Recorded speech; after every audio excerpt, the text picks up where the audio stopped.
close your eyes, see the sun. Bonjour à toutes, bonjour à tous. Aujourd'hui, on va parler tournesol et je vais vous montrer tous les tournesols que j'ai fait pousser cette année dans mon jardin. Donc la première variété, c'est ce tournesol géant que j'ai ici dans ma main. Alors, comme vous pouvez le constater, il est quand même assez grand, mais il aurait pu être beaucoup plus grand. En fait, il a poussé un petit peu tard, mais c'est une variété de tournesol géant. Là, il fait à peu près 1m75, 1m80.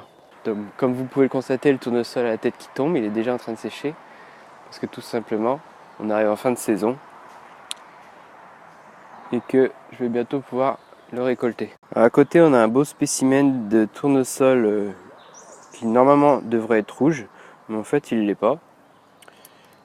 C'est un tournesol que j'ai acheté, je sais plus trop où, en jardinerie ou sur internet. Mais il est très beau aussi. Vous voyez, il est un peu orangé. Il est beaucoup plus bas, mais pareil, il a une bonne tête. Et il n'a pas poussé non plus très fortement.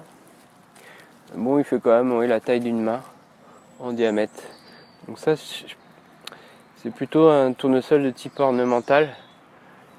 Mais c'est très joli. Ça a des très grosses feuilles, comme vous pouvez le constater. J'ai d'autres tournesols. Celui-là, il est multi-tête. Bon, il commence déjà un peu à pourrir. Alors ça, à l'origine, c'était aussi un tournesol géant. Mais il a fait plein de têtes.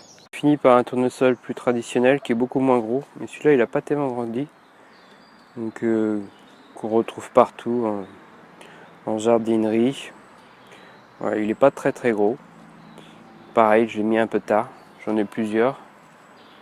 Il y en a un, voilà, ils sont plus petits, ils sont bien dévorés au niveau des feuilles, mais qui est très facile à faire pousser, et je m'en occupe pas du tout.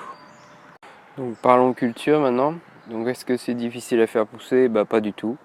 Moi je m'en occupe pas. Je leur donnerai à manger.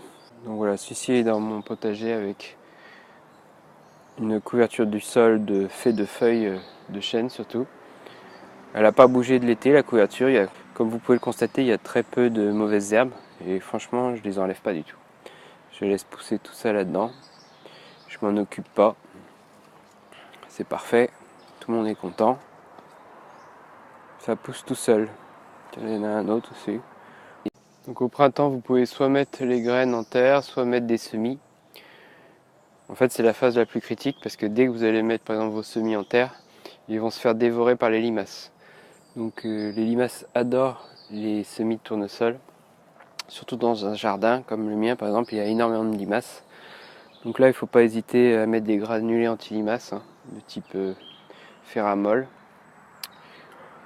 En fait, c'est la seule grosse difficulté. Une fois que le plant commence à monter, après vous êtes tranquille, les limaces elles vont plus y toucher.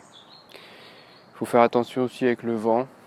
Donc il est conseillé aussi de mettre un petit peu de terre au pied, vous voyez, au fur et à mesure que ça pousse, de faire une petite motte et voilà, pour bien tenir le pied, pour que ça fasse comme une sorte de tuteur. Voilà, donc à partir de là, vous êtes tranquille pour le reste de la saison. Moi j'ai pas plus que ça de maladies ou trucs comme ça. Il y a toujours un petit peu de pourriture, on voit avec les feuilles là. Les feuilles sont un petit peu jaunies. Bon. Mais en fait on s'en fiche parce que le but c'est bien sûr de récupérer les futures graines. Et puis, ou alors dans un but purement ornemental.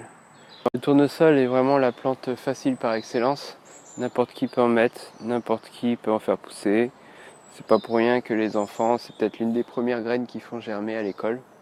Donc si tu veux voir la suite de mes vidéos, n'hésite pas à t'abonner en bas à droite sur la fleur. À très bientôt.